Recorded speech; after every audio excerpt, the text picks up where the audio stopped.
സൗജന്യമായിട്ട് ഈ കാര്യം ചെയ്യുമോ? അപ്പൊ നോക്ക്, ഈ കമ്പനി ഉണ്ടാക്കിയ ഉൽപ്പന്നത്തിന്റെ ഇപ്പോൾ തന്നെ അതിന്റെ ലാഭവിഹിതം ഈ നാഷണൽ ഡിസ്ട്രിബ്യൂട്ടർ എടുത്തിട്ടുണ്ട്, ഈ C&F ഏജന്റും എടുത്തിട്ടുണ്ട്. Yes or no? റെഡി? ഇതിനൊരു സ്റ്റേറ്റ് ഡിസ്ട്രിബ്യൂട്ടറും ഉണ്ടാവില്ലേ? ഇതിനുകൊണ്ടൊന്നും തീർന്നില്ലല്ലോ. ഇനിയല്ല സംഭവം ഏത്? പരസ്യത്തിലല്ലേ വരുന്നത്. അപ്പോഴെന്തെയ്യണം? താരമൂല്യമുള്ള, കാണാൻ മൊഞ്ചുള്ള ഏതെങ്കിലും പരസ്യക്കാരൻ നമ്മുടെ കളറുള്ള ആൾക്കാരെ കൊണ്ട് ചെയ്യിപ്പിച്ചിട്ടുണ്ടാണ്.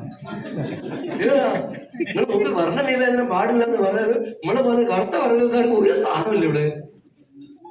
ഇതൊന്നും വീഡിയോയിൽ കാണിച്ചേക്കുന്ന ആർക്കും. റെഡി?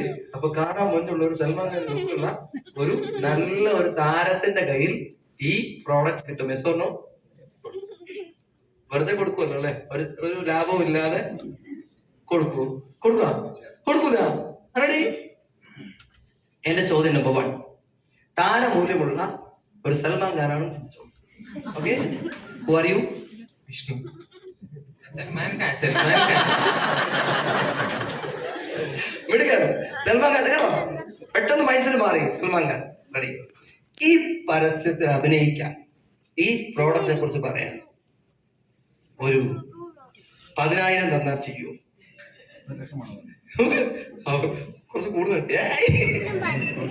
നിയർലി 1 കോടി നടക്കൂല. താരമൂല്യം കൂടുന്നതിനനുസരിച്ച് അതിന്റെ റെമ്യൂണറേഷൻ കൂടും. റെഡി? അങ്ങനെ ഞങ്ങൾ തമ്മിൽ ഡീലാക്കി, കൊടുക്കാനുള്ള പേയ്മെന്റ് ഡീലാക്കി, എന്നിട്ട് ഇതിനെ കുറിച്ച് പരസ്യം പറയും. സ്മാർട്ട് ഫോണിൽ വെച്ച് ഏറ്റവും കൂടുതൽ ക്യാമറയാണ് ഇതിന്റെ ഇമ്പോർട്ടന്റ്. 200x വരെ സൂം ചെയ്യാൻ പറ്റുന്ന ഒരു സെഗ്മെന്റിലെ തന്നെ ബെസ്റ്റ് സ്മാർട്ട് ഫോണാണ് സാംസങ് S23 Ultra. ഈ പരസ്യം പഠിപ്പിച്ചത് അറിയോ? ഈ പഹയൻ 19ാമത്തെ വയസ്സിൽ റെയിൻബോ സ്യൂട്ടിന്റെ ഈ വേദിക്ക് 2,10,000 ആഴ്ച വരുമാനമാണെന്ന് പറയാൻ പറ്റട്ടെ. ഒരു വേദി കയറാൻ ചാൻസ് കിട്ടുമ്പോൾ നിങ്ങൾ അത് കയറണം. കാരണം നിങ്ങൾ പല ആൾക്കാരെ നിങ്ങൾ ഫേസ് ചെയ്യുന്നു. ഇനി ഇത് കൊണ്ടുപോയിട്ട് ഈ പരസ്യം ചെയ്ത സാധനമാണ് ഒരു റീറ്റെയിൽ ഷോപ്പിലേക്ക് കൊടുക്കുന്നത് അല്ലെ? റെഡി? കൊടുത്തു. ഇവിടെ നിന്നാണ് എന്ത് ചെയ്യുന്നത്? നിങ്ങൾ ഈ ഫോൺ വാങ്ങുന്നത്. അവിടെ ഇത് ഉൽപ്പാദിപ്പിച്ചപ്പോ ഇതിന്റെ കോസ്റ്റ്, അതിന്റെ കോസ്റ്റ് ഒന്നും കൂട്ടണ്ട, ഫോണിന്റെ കോസ്റ്റ് കൂട്ടണ്ട. നിങ്ങൾക്ക് എളുപ്പത്തിന് വേണ്ടി നിങ്ങൾ ചിന്തിക്കൂ, 30 രൂപയാണ് ആ വസ്തുവിന്റെ കോസ്റ്റ് എങ്കിൽ ഇവിടെ എത്തിയപ്പം ഇത് എത്ര രൂപയായി? 100 രൂപ. എത്ര രൂപ? 100 രൂപ കൊടുത്തു.